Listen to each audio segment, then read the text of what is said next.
આઝાદીનો પર્વ સાથે પારસીઓનું નવું વર્ષ નવરોઝની ધર્મસ્થળ ઉદવાડા ગામ ખાતે ઉજવણી કરાઈ।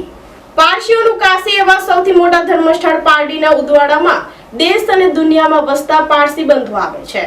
વિદેશી માલ સામાનની મોહમાયા છોડી લોકો મેડ ઇન ઇન્ડિયા પ્રોડક્ટ વાપરવાનું શરૂ કરે તો ભારત આત્મનિર્ભર બનશે હોવાનું જણાવતા વડા દસ્તુરજી।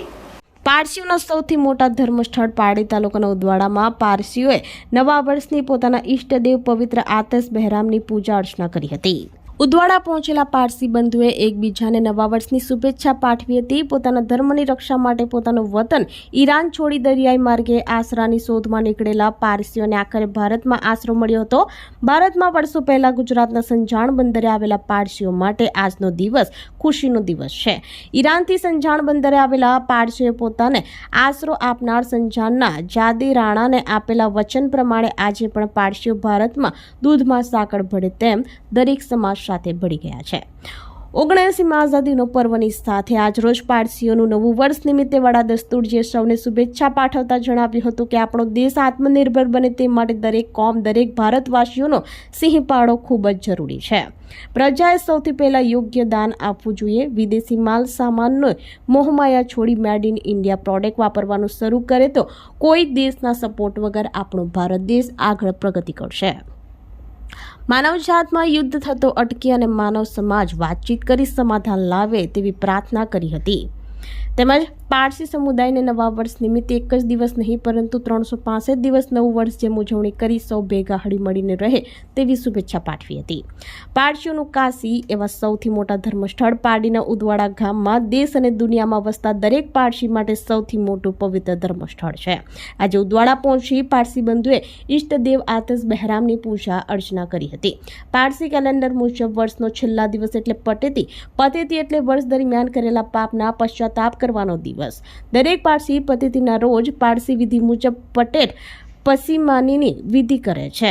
આખા વર્ષ દરમિયાન જાણે અજાણે કોઈ ભૂલ કરી હોય તો પ્રભુ પાસે માફી માંગવાનો હોય છે। પતેતી પછીનો દિવસ એટલે નવરોઝ, નવા વર્ષનો પ્રથમ દિવસ। આમ નવરોઝના દિવસે પારસીઓ પોતાના સ્વજનના આશીર્વાદ લે છે અને એકબીજાને શુભેચ્છા પાઠવે છે।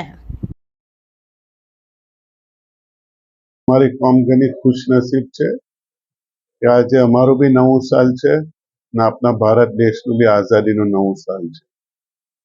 78 સાલ પૂરા કરીને 79માં સાલમાં પ્રવેશ્યા છીએ ત્યારે હું મારા દેશને ખાતર એવી દુઆ ગુજારીશ કે મારો દેશ આત્મનિર્ભર થાય, મારો દેશ આગળ અને આગળ વધતું રહે અને એ આત્મનિર્ભરતાને વસ્તે આપ સૌને અને આપ દરેક કોમને, દરેક જાતને, દરેક હિન્દુસ્તાનીને, દરેક ભારતવાસીને પોતાનો સી ફાળો આપવો પડશે તો જ આપણો દેશ આગળ વધશે અને આપણે આગળ વધીશું। એ જ મારી તિરાંચા નથી। તેવું આગળ લાગવું હોય તો પ્રજાએ સૌથી પહેલા યોગ્ય દાન આપવું પડશે। પ્રજાએ ભારતને આત્મનિર્ભર કરવું પડશે। પ્રજાએ જે બીજા બધા વિદેશી માલોની મોહમાયા છે તે છોડી ને આપનું મેડ ઇન ઇન્ડિયા ને મેક ઇન ઇન્ડિયાનું પ્રોડક્ટ વાપરવાનું શરૂ કરશે તો આપણો દેશ ઓટોમેટિકલી કોઈ દેશના સપોર્ટ વગર મારી એવી ધારણા છે કે આગળ અને આગળ વધતું રહેશે। તો મારું કહેવાનું છે કે આજના સારા દિવસની ઉપર મેં ઈરાનશાહને એ જ દુઆ કરી છે કે કુલ માનવ જાતની અંદર કોઈ પણ દેશની અંદર જે પણ કંઈ યુદ્ધ થતા હોય તે યુદ્ધનો નિવારો આવે અને માનવ જાત સામેથી બેસી અને ટેબલ પર વાતચીત કરી અને તેનું સમાધાન લાવે અને આ જે યુદ્ધની ખરાબી થઈ રહેલી છે, જે જાનહાનિ થઈ રહેલી છે તે જલ્દીમાં વહેલી તકે બંધ થાય એ આજની મારી પ્રાર્થના હતી। પહેલા તો બધાને હેપી 79 ઇન્ડિપેન્ડન્સ ડે બધા ભારતવાસીઓને હું મારા તરફથી અને અમારા પારસી તમામ સમાજ તરફથી શુભેચ્છા પાઠવું છું।